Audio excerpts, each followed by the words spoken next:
11 වෙනි ප්‍රශ්නේ සමාජ ප්‍රභවය හා විකාශනය පිළිබඳ බෞද්ධ ආකල්පය පිළිබඳ අග්ගඤ්ඤ සූත්‍රගත විග්‍රහයට අනුව අග්ගඤ්ඤ සූත්‍රයේ තියෙන දීඝනිකායනේ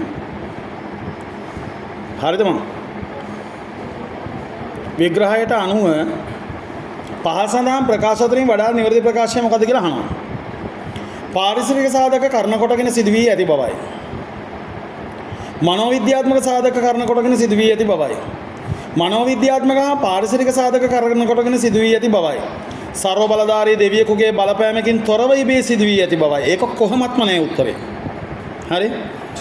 පටිච්චසමුපාදය මූල ධර්මයට අනුව පාරිසරික හා මනෝවිද්‍යාත්මක සාධක මුල් කරගෙන සිදු වී ඇති බවයි. හරිද ඒක? ඇයි හරියන්නේ? පාරිසරික සාධකයේ බලපානවා. මනෝවිද්‍යාත්මක සාධකයේත් බලපානවනේ. ඇයි කියන්නේ හේතුව?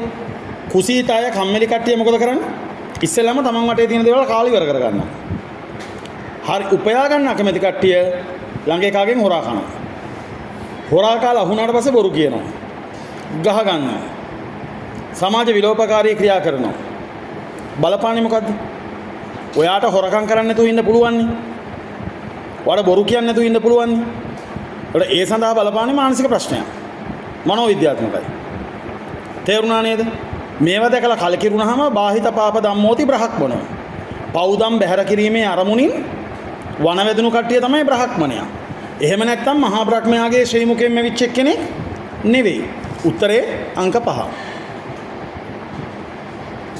වෛදික සාහිත්‍යයට අනුව සත්වය හා ලෝකයේ ਸਰව බලධාරී දෙවියෙකු විසින් මවා පාලනය කරනු ඇතැයි පැරණි ಭಾರತයෝ විශ්වාස කළහ. අපි මේකට කියන්නේ මොකක් කියලාද? ඊශ්වර නිර්මාණවාදය. උත්තරේ 3. 13. ජනතාවගේ සිතුම් පැතුම් හැකියා හඳුනාගෙන කෘෂිකර්මාන්තයට උනන්දු වන අයට බිජුවට හා ආහාරද වෙළඳාමට උනන්දු වන අයට ප්‍රාග්ධනයද රාජ්‍ය සේවයේ රුචි වූවන්ට බත්වැටු පාදියද ලබා දිය යුතුයයි කියන අනුබල දෙන බෞද්ධ දේශපාලන මූලධර්මයේ අන්තර්ගත වෙන්නේ ජාතක පාළියේ නම් නෙවෙයි. කූටදන්ත සූත්‍රයේද? ඔව්. අග්ගඤ්ඤ සූත්‍රයේද? නෑ. මහා පරිනිබ්බාණයේද? නැහැ. චක්‍රවර්ති සිහනාදේද? නෑ. උත්තරය අංක 2. යහපත් පාලනය. සක්විති රජ කෙනෙක් පාලනය කරන්නේ. 14 සාමය හා සදාචාරය හා සමාජය. දැන් ඊයේ මම කරපු ඔයාලට මතක ඇතිනේ ප්‍රශ්න 50ක් දකෝද කරානේ ඊයේ මම. ඒ 50 පුළුවන් එකෙකුට මේ අද පේපර් එකේ ගොඩක් ප්‍රශ්න පුළුවන් වෙනවා. තේරුණා නේද? ඒ කියන්නේ මේ MCQ කරන එකෙන් දවසින් දවස මේ වීඩියෝ ටික බලනකොට ඔයාලට නිකම්ම පුළුවන් වෙනවා. දැන් මේක රෙකෝඩ් කරන්න ප්‍රධානම හේතුව තමයි ඕක නිකන් ඉන්න වෙලාවට දාලා අහන් ඉන්න. පැහැදිලිද මං කියන එක? එතකොට නිකම්ම උත්තර ටික පාඩම් වෙනවා. හරි? සමාජ 14 සමාජ සදාචාරය හා සමාජයේ යහපැවැත්ම පිණිස බෞද්ධ ඉගැන්වීම් වලින් ලැබිය හැකි ආලෝකයේ මහත්ය. දාන සීල භාවනා වශයෙන් මූලිකව ඉගැන්වෙන බෞද්ධ සාරධර්ම ආර්ය මාර්ගෙහිලා සීල සමාධි ප්‍රඥා යන ත්‍රිශික්ෂාව. ඔන්න එහෙනම් අපිට ඉගෙන ගන්න පුළුවන් සීල සමාධි ප්‍රඥා කියන්නේ මොකද්ද පුතා? ත්‍රිශික්ෂාව. අනිත්‍ය දුක්ඛ අනාත්ම කියන්නේ ත්‍රිලක්ෂණය. ත්‍රිලක්ෂණය අනිත්‍ය දුක්ඛ අනාත්ම. ත්‍රිශික්ෂාව එතකොට ත්‍රිවේදය ඍක් යජුර් සාම. චතුර්වේදය එනකොට ඍක් යජුර් සාමන් අතර්ව. පැහැදිලිද? මේ අතර සමාජ සදාචාරයේ සහ යහපැවැත්ම පිණිස අත්‍යවශ්‍ය බෞද්ධ සාරධර්මයක් ලෙස සැලකිය හැක්කේ දානයද සීලයද භාවනාවද යෝනිසෝ මනසිකාරයේද චිත්ත ඒකාග්‍රතාවයේද. මේකෙන් අහන්නේ දේ බලන්න. යහපැවැත්මට වැදගත් වෙන්නේ යහපැවැත්මට සීලය. ඒකේ ලොකු කතාවරයක් තියෙනවා. මේක උනාට පස්සේ අහන්න. හරි? ඔය එතන මාක් කරගත්තා නම් හරි. නැත්නම් මට අමතක වෙනවා. සිත එකඟතාවයටපත් වෙනවා. ඒක වඩා වැඩ කරන්න පුළුවන් සිතුවිලි එකඟ කරගන්න. එක මතයට ඇවිල්ලා. ඔයත් මාක් කරගන්නකෝ ඒක. සිංහලවද සූත්‍රයේ දැක්වෙන සලිසාවට අයත් යුතුයකම් හා වගකීම් ඇතුළත් පවින් වැළකීම අයිති කාටද? මහාන බමුණන්ටයි දෙමව්පියන්ගේ යුතුයකම. එක. හරි? මේ සිංහලවද සූත්‍ර දේශනාවට අනුව යුතුයකම් සහ වගකීම් ඔක්කොම කීයක් තියෙනවද? සලිසාව තුළ කීයක් තියෙනවද?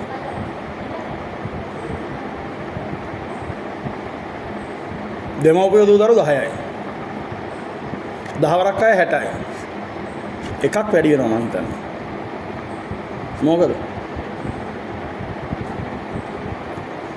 මහාන බමුණ. ඔක්කොම කීයක් තියෙනවද? 61ක් තියෙනවා. හරි?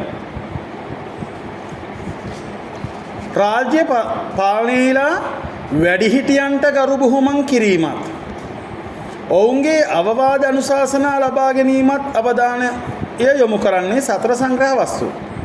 මොනවාද සතර සංග්‍රහ වස්තුව?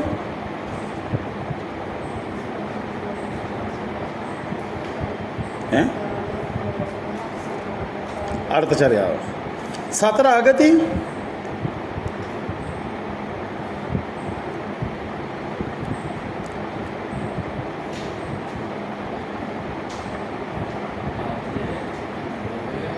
දේශය, ඒක අයිති නෑනේ. දසරාජ ධර්මයේ අයිති නෑ. ඒකේ වැඩිහිටි කතාවක් කියන්නේ දස සක්විතිවත්වලත් නෑ. සප්ත ප්‍රධානී ධර්ම. උත්තරේ 5. මේ කොටස් ටික දන්නේ නැත්නම් මේ ඉරිදා රෑ 9ට ඔන්ලයින් පන්ති ඉන්න. හරි දාගන්න. තේරුණා නේද? මේ ඉරිදා රෑ 9ට 17 ධර්මයේම ඇසුරු කොට ධර්මයටම සත්කාර කරමින්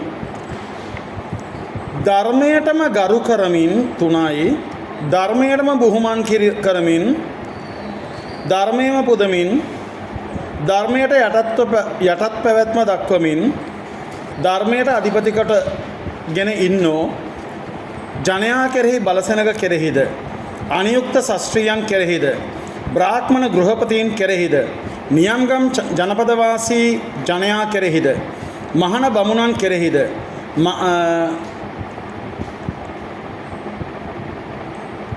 මෙතන මේ එක පොඩි වචනයක අවුලක් තියෙනවා. පක්ෂීන් කෙරෙහිද දැහැමි රැකවරණය සංවිධානය කරව ඉහත ඡේදයේ සක්විතිවත් කීයක් අයිතිද? 7ක් අයිතිද? නීතිගරුකත්වය හා සාමය පිළිබඳ බෞද්ධ ඉගැන්වීම් වලට අනුව පහත සඳහන් ප්‍රකාශ අතරින් වඩා නිවැරදි ලෙස සැලකිය හැකි ප්‍රකාශය මොකක්ද කියලා අහනවා. නැවත ප්‍රශ්නේ කියන්නම්. නීතිගරුකත්වය හා සාමය පිළිබඳ බෞද්ධ ඉගැන්වීම් වලට අනුව පහත සඳහන් ප්‍රකාශ අතරින් වඩා නිවැරදි ලෙස සැලකිය හැකි ප්‍රකාශය. නීතිගරුකත්වය අපරිහානීය ධර්මයන් ලෙස බුදු සමයේ ඇගීමට ලක් නොවන බවයි. බුදුදහම දඬුවම් ප්‍රතික්ෂේප කරන බවයි. දඬුවම් දීම සමාජ සදාචාරයේ පිණිස අත්‍යවශ්‍ය සාධකයක් බවයි. වරදට පොළඹන හේතු නැතිකොට අපරාධ නැති කළ යුතු බවයි. සදාචාර සම්පන්න වීම මගින් සමාජ අපරාධ සියල්ල දුරු කළ යුතු බවයි. උත්තරේ මොකද්ද? 4. හරි. 19 බෞද්ධ ශ්‍රාවක සමාජය ඔය තියෙනවා භික්ෂු සංඝ සහ ශ්‍රාවක සංඝ කියලා කොටස් දෙකක් තියෙනවා. අපි උගන්ලා තියෙන්නේ. තේරෙනවද? විභාගයට අහනවා මේ දෙක ගැන. පැහැදිලිද? අපේ ධර්ම දේශනාවලදී සූත්‍ර දේශනාවලදී භික්ඛු සංඝස්ස කියලා පටන් ගන්නවා. ශ්‍රාවක සංඝ කියන එක ගැන කතා කරනවා අපි. හරි? ආධ්‍යාත්මික සංවර්ධනය පදනම් කරගනිමින් විවිධ වර්ගීකරණයට ලක් කර තිබේ. ඒ අතරින් ආර්ය ශ්‍රාවකයන් වර්ග කර ඇත්තේ. ආර්ය ශ්‍රාවකයෝ වර්ග කරනවා සෝවාන්, සකෘදාගාමි, අනාගාමි, අරහත්. උත්තරය අංක 2. ආර්ය ශ්‍රාවකයෝ. මේ ආර්ය ශ්‍රාවක ගණයට භික්ෂුන් විතරක් අයිති වෙන්නේ නෑ. භික්ෂුණීන් විතර නෙවෙයි. ඕනතරම් අපි ගත්තොත් එම චිත්ත ගහපති මතකයින් විශාකාමා උපාසිකාව තේරුණාද? හේතුව චතුරාර්ය සත්‍ය අවබෝධ කරගන්න මාර්ගඵල අවබෝධ කර ගැනීම සඳහා පැවිද්දාද ගිහියාද කියන එක අදාළ වෙන්නේ නෑ. තේරෙනවද? සිත එකලස් කර ගැනීම තමයි වැදගත් වෙන්නේ. දැන් උදාහරණයක් වශයෙන් ගත්තොත් සුද්ධෝදන මහරජතුමා නේද? සෝවාන් මාර්ගඵලයට පත්වීම, පසු අනිත් සෙසු මාර්ගඵලයට පත්වීම පැහැදිලිද? ඒක එක ආකාරයෙන් වෙනස් වෙනවා. 20 සිතකය වචනය යන දොරින් සිදුවන සාවද්‍ය ක්‍රියා 10ක් ඇත. ඒවා දස අකුසල නමින් හැඳින්වෙන බවක්. මේ දස අකුසල ගැන හොඳ පැහැදිලි කිරීම සහිත වීඩියෝ එකක් තියෙනවා, ඒක බලන්න. හරිද? බුදුදහමේ දැක්වේ මෙම අකුසල 10 සිදුවන්නේ කයින් කීයක් සිද්ධ වෙනවද? 3යි. වචනයෙන් 4යි. මනසින් කයින් වෙන වැරදි 3 කියන බලන්න. එදා පාඩමේ හිටියා ඔයා. කයින් වෙන වැරදි 3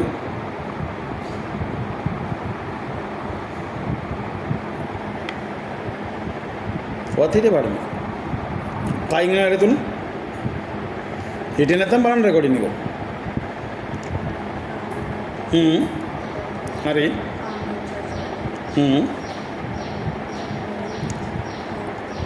ප්‍රාණඝාතය, අදත්තා දානය, කාම මිත්‍යාචාරය. වචනෙන්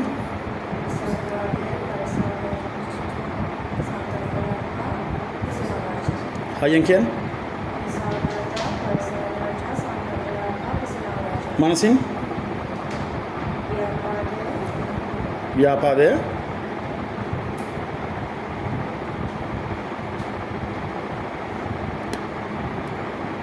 අද දානවා වීඩියෝ එක බලලා අහගන්න. 6ට ගෙදර ගිහිල්ලා 8 වෙනකොට සටහන ලියලා දාන්න ඕනේ අපව. පුළුවන් නේ? පුළුවන් නේ? අද පැයක් ඇතුළත දාන්න ඕනේ බලලා. කොටස ගණනානේ තියෙන්නේ. තේරෙනවද? කියන්න බලන්න.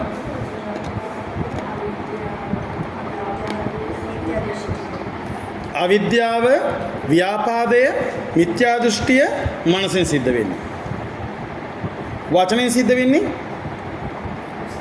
මුසාවාදා, විසුනා වාචා, පරස වචන කීම, සම්ප්‍රප්ලාප.